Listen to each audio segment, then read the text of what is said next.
Question number 11 in TIFR 2020 paper is consider a set containing A1, A2, A3 up to AN of events. N is more than equal to 1, more than 1. Suppose that one of the events in the A1 into AN is certain to occur, but that no more than two of them can occur. Suppose that for each RS, okay, which is more than equal to 1, less than equal to n, such that R is different from S, the probability of AR occurring is P, while the probability of both AR and AS occurring is Q. Then which of the following option is correct? So we have to find bound on P and Q. So P and Q, okay. So for that, so we have a set containing A1, A2 up to A3. So altogether this will be called omega. So probability of AI is I from 1 to n. This will contribute to 1. Okay, so if I use this, then using the formula, inclusion exclusion formula, it will be summation probability of AI I from 1 to n minus summation probability of AI intersection AJ, or I can use AR AS. No problem. I can use AR. So R from 1 to n, where AR AS, where R will be less than S, and both can vary 1 to n, but R should be less than n. AR AS and plus then summation over probability AR intersection AS intersection, let's say AQ. But in question it is given that no more than 2 events can occur. So the probability of occurring of these 3 will be 0, and the next for 4 also, and so on. So in the inclusion exclusion formula, the next term would give us 0. So I will not write it, and that would be equal to 1.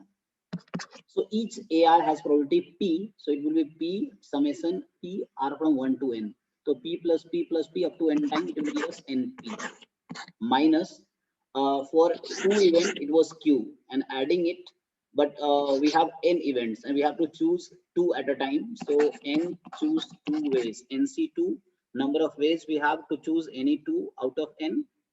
So number of a combination of 2.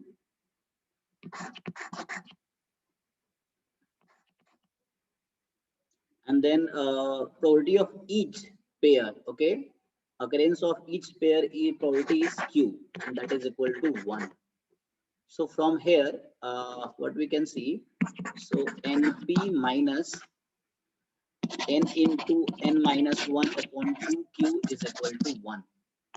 So from here we know that P and Q are probabilities, okay. So P can lie between 0 and 1, and Q can lie between 0 and 1. Okay. So in that case, equality. So first, let's try to find the Q here,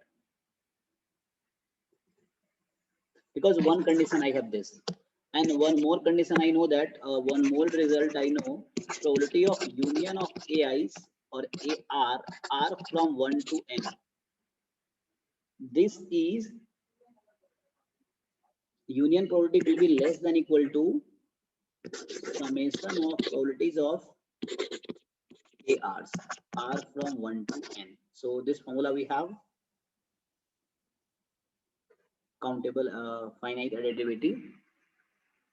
So from this probability is 1 less than equal to each AR has probability P, and we'll add it n times. So NP is more than equal to 1. So from here we get P is less than equal to, from here we get P is more than equal to 1 by n.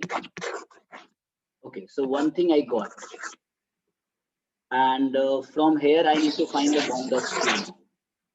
So using this equation, if I try to find the value of Q, so what will happen? So 1 minus P, so 1 minus P, actually n into n minus 1 upon 2 into Q is 1 minus P. sorry, 1 minus NP, 1 minus NP. So 1 minus NP. So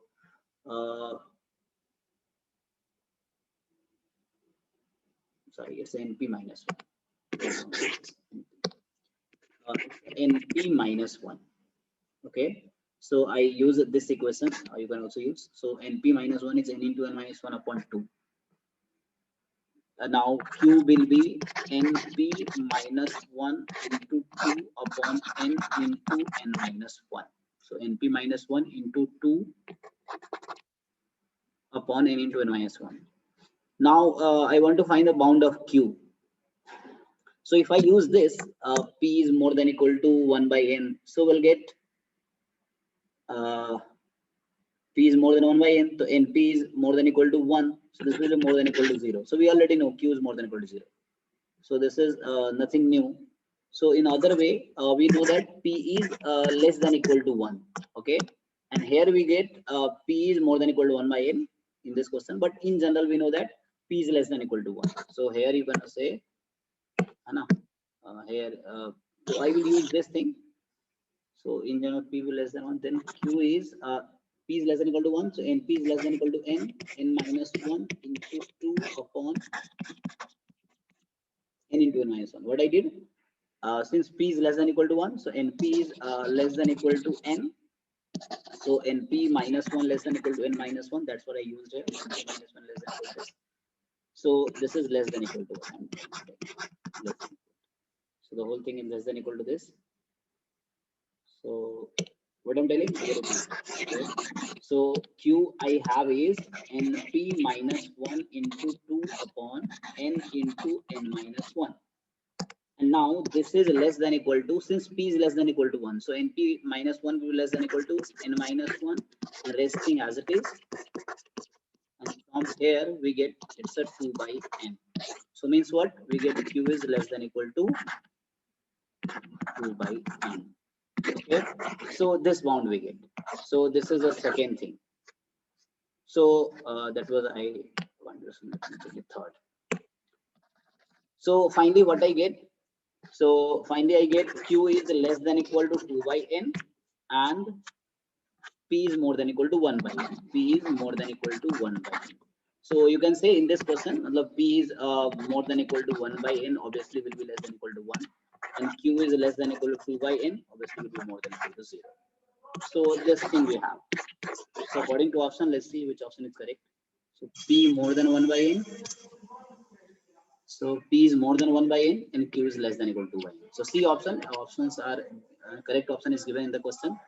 So C option is correct. So I hope you understood. Thank you.